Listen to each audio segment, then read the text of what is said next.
Hello, ici Dorine, Et Cyril, des investisseurs sereins. après plusieurs années de travail en tant qu'ingénieur, nous nous sommes lancés en investissement immobilier. Après 5 années d'acquisition, nous étions devenus libres financièrement. Dans ce podcast, nous vous partageons les stratégies et les bonnes pratiques pour développer votre intelligence financière. Dans le but non seulement d'être plus riche sur le papier, mais avant tout pour devenir plus libre et plus heureux. Alors, ouvrez grand vos oreilles et préparez-vous à atteindre vos objectifs. Qu'est-ce qui te guide en immobilier ? Hello les investisseurs sereins, j'espère que vous allez bien. Aujourd'hui, j'aurais limite pu dire que c'est un petit épisode de La Vérité qui dérange parce que ça va un peu piquer. J'ai envie que on va vraiment travailler un peu notre mindset et on va essayer de prendre de la hauteur sur notre façon d'investir en immobilier. Maintenant que je commence à avoir un petit peu d'expérience en accompagnant des personnes en investissement immobilier, on va dire que je commence à comprendre des traits psychologiques classiques chez les investisseurs immobiliers. J'aime bien analyser tout ça. Et peut-être que vous êtes sujet à cette chose précise dont je vais vous parler juste après. Et soyez modeste, acceptez que peut-être vous êtes victime de ce petit syndrome par rapport à ce qui vous guide en immobilier.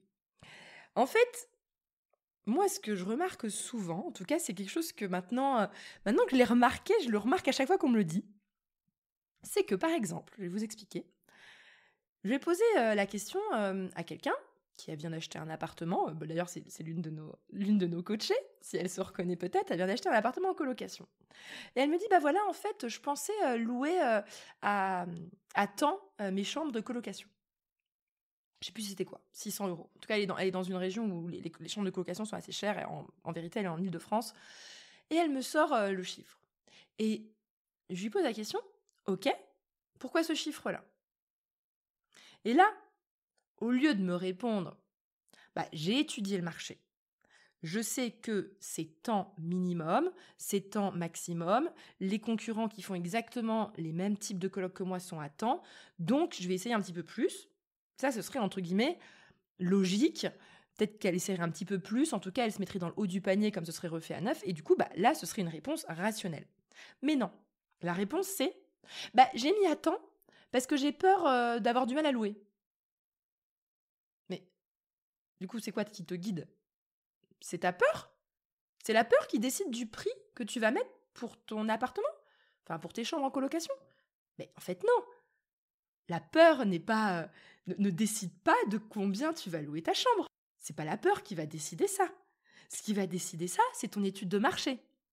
Et le fait que tu aies confiance dans le fait que tu vas bien faire tes travaux, bien faire ta décoration, et donc tu vas te poser, analyser la concurrence et te dire, étant donné que c'est quand même un marché très tendu, et que par rapport aux concurrents qui sont peut-être déjà en place avec des chambres d'il y a 5 ans, peut-être bien décorées, mais mine de rien, toi, ton appartement, il viendra d'être fait à neuf, donc ça se paye aussi, tu vois, d'avoir un appartement refait à neuf. C'est normal que les locataires, ils payent un petit peu plus cher. C'est logique. Moi, je veux dire, je visite 2 chambres de colocation différentes dans 2 endroits différents.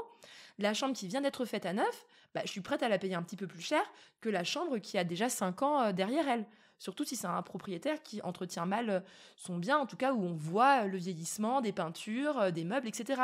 Toi, tu auras des meubles tout neufs. Donc c'est normal que tu fasses payer un petit peu plus cher. Je dis pas énormément plus cher, mais un petit peu plus cher. Et donc, c'est ça qu'il faut que vous compreniez. Et que vous essayiez là, avec cet épisode, je veux vraiment que ça vous fasse tilt. Quand vous dites « je fais ça parce que ça me rassure, parce que j'ai peur de, et donc c'est pour ça que je fais ça », ça veut dire que c'est vos émotions qui vous guident. Je vais vous donner un autre exemple qui est très parlant. Quelqu'un vient me voir et me dit « bon, alors, donc en fait, je pense investir à tel endroit », donc ils vont me dire une ville assez grande, « parce que ça me rassure, parce qu'il n'y a que des étudiants et c'est une ville très étudiante ». Mais là, les amis, en fait, pareil, c'est la peur qui te guide. Et le pire de ça, je vais vous dire un truc, c'est que ça part, en plus de ça, de quelque chose qui est absolument pas rationnel. C'est pas parce qu'une ville est étudiante que vous n'aurez pas de problème à louer. Je veux dire, il y a des villes étudiantes où il y a beaucoup trop de locations et que ce sera beaucoup plus difficile de louer. Il y a des villes, entre guillemets, qui sont surinvesties d'investisseurs parce qu'entre guillemets, elles sont tellement populaires que tout le monde a investi là-bas que c'est plus dur en tant que propriétaire de trouver des locataires. Donc, ça se base sur rien quand tu es en train de parler là. Ça se base juste sur ta peur. À nouveau, c'est ta peur qui te guide. Et ça, c'est pas bon. Ok ? Les émotions, alors je suis peut-être un petit peu dure, un petit peu militaire, mais les émotions, dans les décisions stratégiques comme celle-là, on les met de côté. On prend une petite douche froide pour se détendre, ou peut-être un bain chaud plutôt, et on essaye de réfléchir à la situation de façon posée. Qu'est-ce qui me fait peur ? Donc, écoutons sa peur. Par exemple, j'ai peur de ne pas trouver de locataire. Mais c'est pas en s'accrochant à une idée reçue sur une ville, en se disant là c'est sûr j'aurai pas de problème pour louer, qu'en réalité tu vas bien faire les choses. Celui qui va bien faire les choses, c'est celui qui va se poser évidemment sur quelle est la rentabilité qu'il vise, ses objectifs.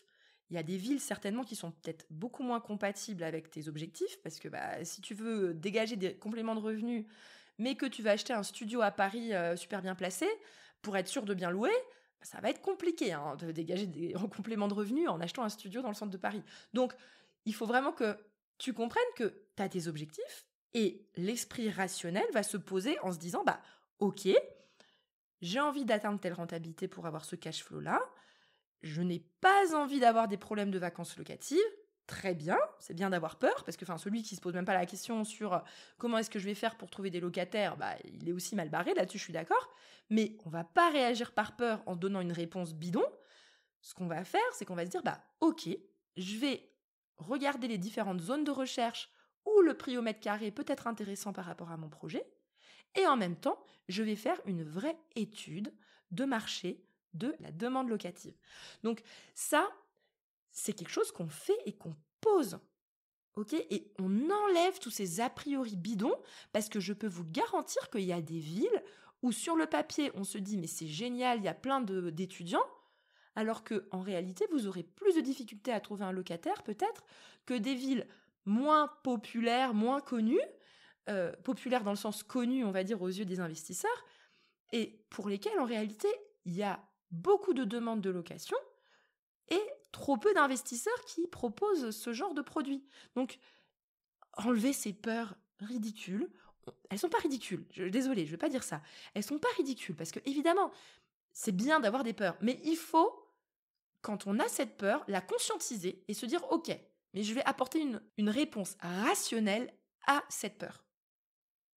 D'ailleurs, typiquement, moi je trouve que la réponse la plus rationnelle à poser sur la peur des locataires, de ne pas avoir de locataires, etc., c'est l'astuce de la fausse annonce. L'astuce de la fausse annonce, c'est une excellente astuce. Vous trouvez des photos de studios ou de colocation, peu importe, et vous postez cette annonce sur Le Bon Coin, et grâce à ça, vous allez voir si vous allez avoir des contacts, des gens qui vont vous contacter dans la zone, et vous discutez 5 minutes avec les personnes pour voir c'est quoi leur profil. Après, poliment, évidemment, vous ne laissez pas des gens en suspens, en faux espoir sur votre appartement fictif.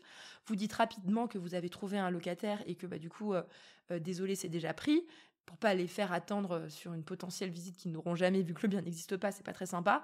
Donc rapidement, évidemment, vous dites aux personnes que finalement c'est déjà pris, mais ça vous permet de mettre un pied concret et d'enlever, entre guillemets, l'irrationnel de « oui, non mais moi je pense que j'ai entendu dans les journaux, dans la télé, nanana », et puis du coup tu projettes des peurs, alors qu'en fait, il n'y a rien de plus rationnel que les faits.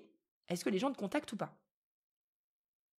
Donc j'espère que vous avez compris ce message, et ne soyez pas prétentieux de penser que vous n'êtes pas touché par ce syndrome, parce que je pense qu'en réalité, on a tous cette part on va dire, d'irrationnel quand on a peur, et du coup on va faire une réponse simpliste qui en réalité est très émotionnelle et très peu réfléchie, en se disant je fais comme si, donc ça se passera bien. En fait, souvent c'est très simpliste. Et je pense vraiment qu'on a tous des peurs et on a tous des conclusions simplistes.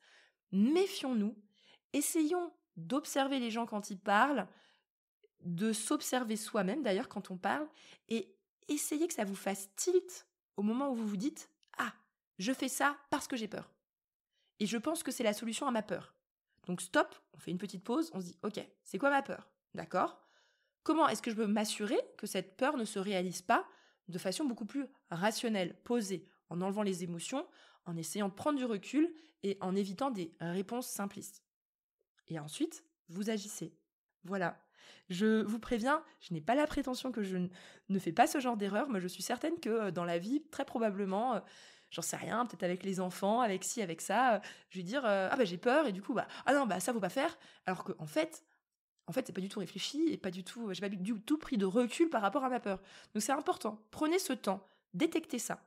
Et moi voilà, moi maintenant je le détecte parce que je l'ai observé en tout cas en immobilier avec les personnes que j'accompagne et que je coach. Mais prenez ce temps de tu vois, j'ai peur.